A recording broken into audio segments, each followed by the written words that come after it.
오늘은 부활주일입니다. 생명이 죽음을 이기고 또 빛이 어둠을 몰아낸 영광스러운 날입니다. 사망을 이기시고 다시 사신 주님을 마음껏 찬양하고 그렇게 기뻐하는 오늘 하루 되시기를 주님의 이름으로 부탁을 드립니다. 그런데 가만히 생각해 보면요, 이 부활이라는 것, 우리가 누리는 이 부활의 영광이라는 것, 단순히 갑작스럽게 우리에게 주어진 것은 아니다라는 거죠.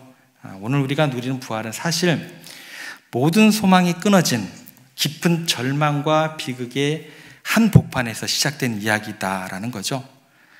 예수님의 십자가 죽음은요, 그를 따르던 제자들에게 모든 꿈과 희망을 무너뜨려 버렸습니다. 그리고 그분의 시신은 차가운 무덤 속에서 인간적인 모든 가능성이 완전히 봉쇄된 대로 그렇게 묶여 있었던 시신의 모습이었습니다. 그런데 바로 그 깊은 비극 속에서 하나님께서는 가장 놀라운 영광, 즉 부활을 준비하고 계셨습니다. 오늘 말씀을 통해서 하나님께서 어떻게 그 비극을 영광으로 바꾸시는지를 우리가 함께 생각하면서 우리의 삶 속에서도 어떤 상황 속에서도 흔들리지 않는 그런 부활의 산 소망을 굳게 붙들게 되기를 간절히 소망합니다. 여러분, 부활의 첫 번째 아침, 제자들이 맞이했던 그 부활의 아침은 어땠을까? 한번 생각해 보시기 바랍니다. 어땠을까요? 굉장히 기대가 넘치고 기쁘고 막 즐겁고 행복했을까요? 어떻게 생각하십니까, 여러분들? 기쁨을 누리지 못했겠죠? 두려웠겠죠? 슬픔만이 가득했겠죠? 정답입니다. 그게 맞아요. 제자들이 절망했던 이유는요, 단순히 예수님께서 돌아가셨기 때문이기도 하지만 그것만이 전부가 아니었어요. 그들의 가슴을 짓누르고 숨통을 조여왔던 것은 예수님이 돌아가셨다라는 것도 부정할 수 없는 이유 가운데 하나지만 또 하나 그들이 직면한 현실이 있었다라는 거예요. 그게 뭐냐면 그들을 둘러싼 대적들이요, 너무나 강해요. 자기들이 감당할 수 없는 대적들이 그들 가운데 있었다라는 게 현실이었기 때문에 그렇다는 것입니다. 로마 제국의 막강한 권력, 그것뿐만 아니라 예수님을 십자가에 못 박게끔 만들었던 유대 종교 지도자들의 그 기득권들의 압박, 여기서 그치지 않죠. 그리고 여전히 자신들을 향해서 칼날을 겨루고 있는 추격자들의 위협, 어떠세요? 이 세 가지 환경만 보더라도 두려울 수밖에 없죠. 그죠? 이 모든 것들은요, 제자들에게 도저히 맞설 수 없는 철옹성 같은 벽으로 다가오고 느껴지게 됩니다.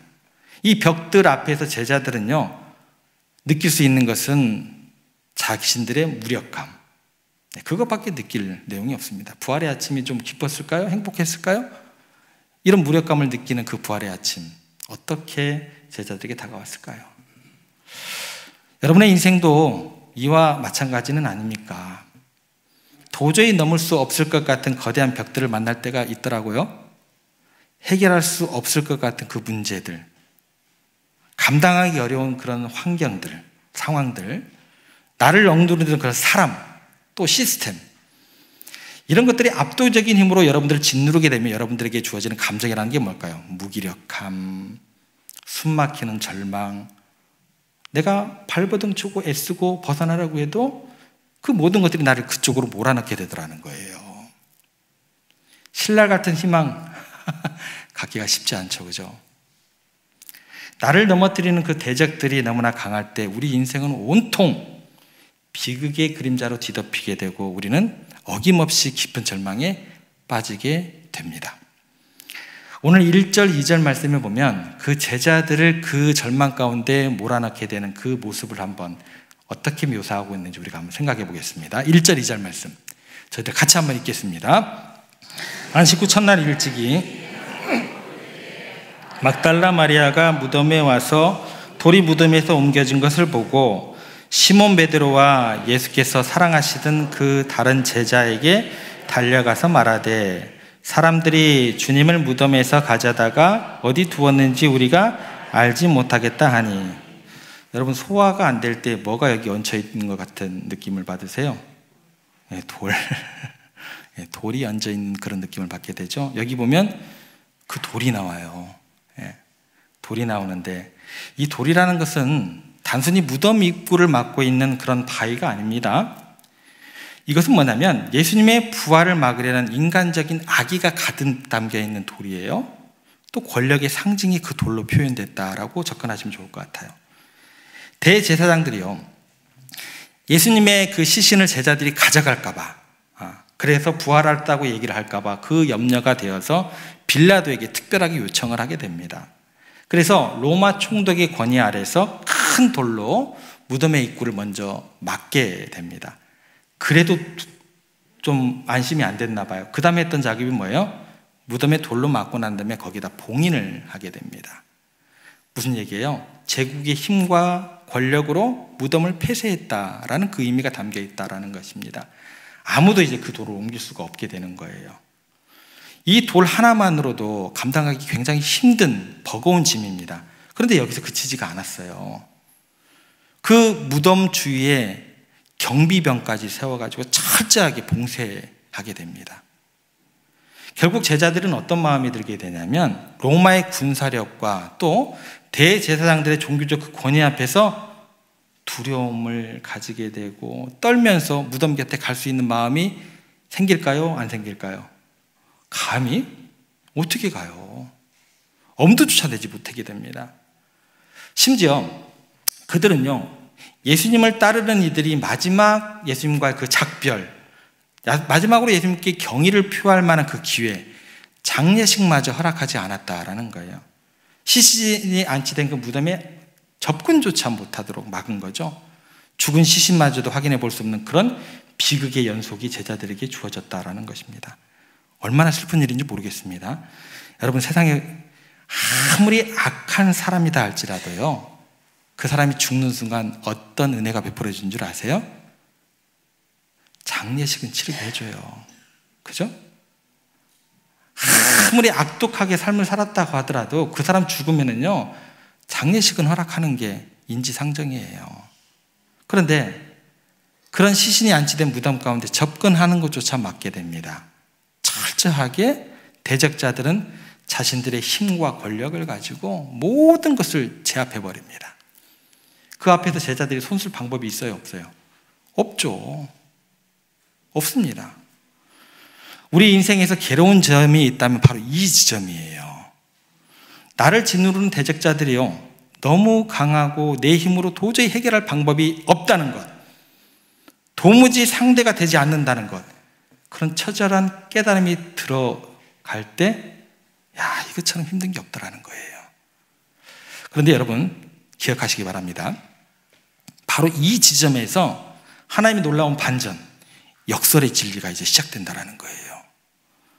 만약 예수 그리스도의 부활이 진리라면 오히려 그 대적들의 강함 때문에 부활은 더욱더 확실한 부활로 입증된다는 사실이에요. 한번 생각해 보겠습니다. 그때 만약 무덤에 봉인이 되어지 않았다고 한다면, 그리고 경비병도 없이 느슨하게 있었다고 한다면, 만약에 후에 제자들이요, 우리 예수님 부활하셨습니다 라고 외칠 때 사람들이 뭐라고 반응할까요? 웃기고 있네. 너희들이 시체 갖다가 다른 데다 갖다 놓고 헛소리하고 있네. 아무도 그 말을 믿지 않았겠죠. 그런데요, 로마 총독의 봉인이 있었고 막강한 군상력들이 무덤을 지키고 있다는 사실을 모르는 사람이 하나도 없었다라는 거예요. 그럼에도 불구하고 시신이 사라졌다고 한다면 그것은 뭐예요? 인간적인 힘으로 도저히 불가능한 상황이 일어났다라는 거예요. 부활 외에는 다른 그 어떤 것으로도 설명이 되지 않는 그런 상황이 일어났다라는 겁니다. 그러니까 부활을 필사적으로 막으려 했던 대적자들의 강함이 오히려 뭐가 되는 거예요? 부활의 확실한 증거가 되게 된다라는 겁니다. 다시 말해서 여러분들을 향한 원수의 그 강함이, 여러분들을 억압하려는 그 원수의 집요함들이 오히려 하나님의 살아계심과 그분의 전능하심을 입증하는 기회가 되는 거예요. 결국 여러분, 대적자들의 강함이 내 인생의 큰 돌로 나를 막고 절망으로 몰아가는 것처럼 보입니다. 그런다 할지라도 실상은 그것 때문에 하나님의 살아계심과 내 삶 속에 역사하시는 그 하나님의 위대하심이 더욱 분명하게 들어가는 기회로 믿으시기를 바랍니다. 다윗이라는 사람이 있었어요. 소년이라고 등장합니다. 이 사람이 블레셋 장수 골리앗을 대적해서 승리했을 때 한번 생각해 보시기 바랍니다. 그때야말로 역사 가운데 다윗이라는 이름이 굉장히 크게 드러나는 순간이 되었다라는 거예요. 그 골리앗이 누군 줄 아세요? 모든 이스라엘 군대가 벌벌 떨던 천하의 가장 용맹한 용사였다라는 거예요. 소년 다윗이 도무지 상대조차 되지 않을 만한 거대한 그 대적과 싸워 이겼기 때문에 그 승리는요, 소년 다윗의 승리가 아니라 하나님의 승리로, 또 하나님의 살아계심이 온천에 입증되는 사건이 되었다라는 거예요. 만약에요, 블레셋에서 소년 다윗만한 그 나이에 그 또래에 한 명 딱 내다 놓고, 야, 너희들 이 또래 한 명 데려다 놔. 그래서 싸워서 이기는 사람에 대해서 서로 그 전쟁을 진행해 보자 라고 이야기를 했다고 한다면 다윗의 위대함이 입증됐을까요? 하나님의 살아계심이 증거됐을까요? 도저히 이길 수 없는 산과 같은 사람을 소년 다윗이 이겼기 때문에 하나님 살아계심이 증거되었다라는 거예요. 여러분의 대적이 너무 막강하다고요? 내 힘으로 도저히 감당할 수 없는 힘을 지닌 존재라고요? 그 사람이 여러분들을 힘들게 할 때, 그때야말로 하나님이 살아계시고 부활하신 예수 그리스도께서 지금 내 삶 가운데 살아 역사하시는 분이심을 가장 분명하게 입증할 기회로 믿으시기를 바랍니다. 엘리야 선지자를 생각해 볼게요. 다윗은 그래도 한 사람이었죠. 엘리야 선지자는 어떤 일이 있는 줄 아세요? 많은 원수들이죠. 엘리야 선지자는 갈멜산에서 바알과 아세라 선지자 850대 1로 싸우게 됩니다. 이스라엘의 운명을 건 영적 전투에서 홀로 하나님께 부르짖을 때 임했던 하늘의 불은요, 더욱더 하나님의 영광을 그 가운데 나타나게 되더라는 거예요. 만약 엘리자 한 명하고 바알 선지자, 아세라 선지자 한 명하고 붙었다고 한다면 거기에 하나님의 능력과 살아계심은 폭발적으로 전혀 나타나지를 않게 되는 거예요. 압도적인 그 대적들의 그 숫자 앞에서 홀로 섰기 때문에 하나님의 영광이 더욱더 빛나게 되더라 기억하셔야 된다는 거예요. 한 사람의 강한 원수, 또 많은 사람의 그 대적들, 여기서 그치는 하나님의 얘기는 아닙니다. 여러분의 인생 가운데 그 무수한 대적들, 너무나 크고 많은 문제들 마주하게 될 때 그때야말로 하나님의 그 살아계심이 증거가 되고 부활하신 그 능력의 하나님의 그 역사가 입증될 만한 기적들이 되었는데, 또 하나 여러분들에게 주어지는 환경과 상황은 어떨지 한번 고민해 보겠습니다. 앞에는 홍해 바다가 가로막고 있었고 뒤에서는 애굽의 군대가 맹렬하게 추격해 올 때 이스라엘은 진퇴양난에 빠지게 됩니다. 환경이 녹록지가 않아요. 이리 가도 죽음이고 저리 가도 죽음이 기다리고 있어요. 그러니까 인간의 힘으로는 도저히 벗어날 수 없는 절대적인 불가능한 환경에 처하게 된 거예요. 그때 모세가요, 이렇게 외칩니다. 너희는 두려워하지 말고 가만히 서서 여호와께서 오늘 너희를 위하여 행하시는 구원을 보라. 너희는 가만히 있어 내가 하나님됨을 알지어다. 한 명이면 어떻게 좀 해볼 만하겠는데 850대 1은 어느 정도 해볼 만하겠는데 이건 뭐 바다가 앞을 가로막고 있으니, 그 가운데 모세가 했단 말 기억하시기를 바랍니다. 홍해라는 거대한 장벽이 있었기 때문에, 절망의 바다가 있었기 때문에 하나님께서 그 절망의 바다를 가르시고 마른 땅처럼 건너게 하시는 기적적인 역사를 그들로 경험하게 하셨다는 것입니다. 만약에요, 건널 수도 있고 뭐 안 건너도 될 수 있을 만한 그런 절망이라면 이건 절망이에요, 아니에요? 절망이랄 것도 없는 거예요. 그냥 철퍽철퍽한 작은 개울에 불과했다고 한다면 하나님의 크신 능력, 또 애국 군대가 수장되는 그런 심판의 역사 절대 경험할 수가 없습니다. 절망의 바다가 있었기 때문에, 인간적으로 불가능한 환경이 있었기 때문에 하나님의 위대하심이 극명하게 드러나게 된 줄로 믿으시기를 바랍니다. 여러분의 인생에서요, 어떠한 압도적인 환경이 여러분을 덮쳐온다 할지라도 그것 때문에 낙심하거나 좌절하지 않았으면 좋겠습니다. 오히려 그것이 하나님의 위대하심과 영광을 드러내는 절호의 기회로 우리가 고백했으면 좋겠습니다. 하나님께서 예비하신 축복의 통로구나, 그렇게 고백하시는 여러분들이 되었으면 좋겠습니다. 환경까지 생각을 해봤어요. 가장 강력한 원수는 어떻게 우리가 적용해야 될까 또 생각해 보겠습니다. 기독교 초기 기독교에서 가장 곤란하게 생각했던 사람들이 있습니다. 그 사람이 누구냐면 사도 바울입니다. 그 사울이 너무나 강하고 너무나 집요했기 때문에 초대교회 크리스찬들에게 말할 수 없는 그런 가시와 같은 존재였어요. 너무나 강했어요. 너무나 집요했습니다. 그런데 이 사울이 다메섹 도상에서 부활하신 주님을 인격적으로 만나는 그날, 그가요 가장 위대한 기독교의 사도 바울로 변화되게 됩니다. 교회를 핍박하던 자가 교회를 세우는 기둥이 된 거예요. 여러분들에게 주어지는 대적이요, 어느 날인가 부활한 주님을 만난 그날 여러분에게 가장 위대한 동역자가 될 줄을 믿으시기를 바랍니다. 여러분, 부활하신 주님을 믿는다라는 것은, 죽음에서 살아난 주님을 믿는다라는 것은 뭐냐면 무한한 가능성을 믿는 거예요. 도저히 불가능해 보이는 사람조차 변화시키고 그 대적마저도 친구가 되게 하시면서 원수까지도 사랑하게 하신 하나님의 놀라운 역사가 부활의 능력 안에 있음을 믿는 게 뭐예요? 그게 부활신앙이에요.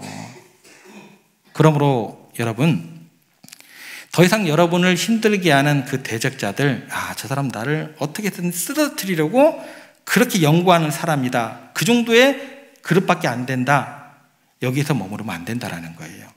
오히려 전능하신 하나님께서 당신의 자녀인 우리를 연단시키고 단련시키시고 마침내 높이 세우시기 위한 하나님의 오묘한 방편일 수 있습니다. 그리고 오히려 그 사람들이 더 강할 때, 이제 하나님의 위대하심이 더욱 크게 드러나겠구나, 믿음으로 담대히 기대하시는 여러분들이 되셔야 된다는 거예요. 내 힘으로 감당하기 어려운 문제가 너무나 많을 때, 이제 나의 연약함을 통해서 전능하신 하나님을 체험할 기회가 주어졌구나 라고 고백하셔야 된다는 거예요. 도무지 길이 보이지 않는 절망적인 환경에 놓일 때, 이제 홍해를 가르시는 하나님의 능력을 볼 시간이구나, 그렇게 선포하며 나가셔야 된다는 거예요. 여러분을 가장 악하고 지독할 정도로 괴롭히는 그 집요한 대적이 여러분의 눈앞에 나타났을 때, 이 사람조차 변화시키고자 하는 부활의 능력을 나로 체험케 하시는 기회가 주어졌구나, 그를 위한 기도가 필요하구나, 그거 깨달으셔야 돼요. 그리고 그를 위해서 기도하셔야 돼요. 우리의 대적들은 우리를 무너뜨리려고 하지만 하나님은 그 대적들을 사용하셔서 여러분들을 부활의 증인으로 하나님의 영광을 드러낼 도구로 사용하심을 믿으시기를 바랍니다. 말씀을 정리합니다.